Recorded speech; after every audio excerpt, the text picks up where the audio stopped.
Next is contemporary theories of motivation.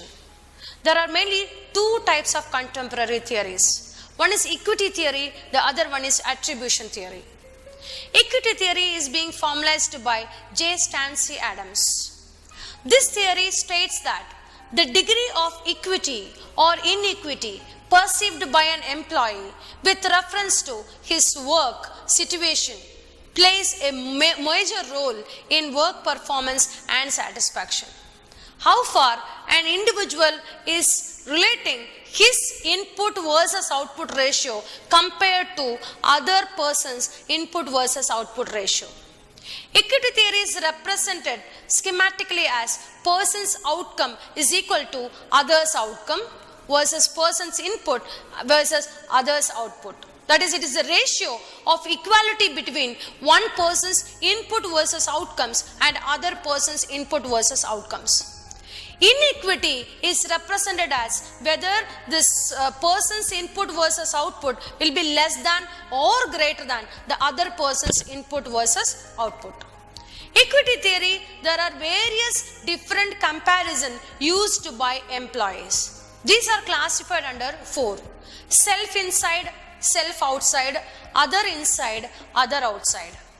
Self inside is the employee is comparing his input versus output ratio with the same level of employee inside the company along with the horizontal hierarchy of the particular individual in the company. Self outside means the same level of hierarchical position the individual is having inside the company and his input versus output compared by the particular individual with the other person in any other company outside the organization. Similar positions, input versus output will be compared. Other inside means the employee will compare the input versus output inside the organization. He is comparing with other level of people. For example, an HR executive will compare his input-output relationship with some other production manager or any other senior engineer or any other lower supervisor, etc. The hierarchical position in the company will be different. He will compare his input-output ratio with any other hierarchical positions inside the company. Other outside means he will compare his input-output ratio with any other people outside the company in other hierarchical level. These are all the various equity which the particular individual is comparing his input-output ratio with others. This is being discussed under equity theory of motivation.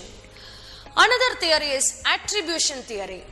Attribution theory deals with the cognitive process of an individual which helps interpret his behavior as being caused by aspects pertaining to the relevant environment. It is being formalized by Harold H. Kelly. Locus of control attribution. It refers to the chief source of factors that creates a result or gives rise to an outcome in the employee's perception. There are various other attributions which deals with this particular theory. The other attributions are consensus, the people's behavior in similar manner. Next is consistency, the pattern of behavior which may be relatively stable or unstable. Then distinctiveness, it indicates whether a person's behavior is similar for all tasks.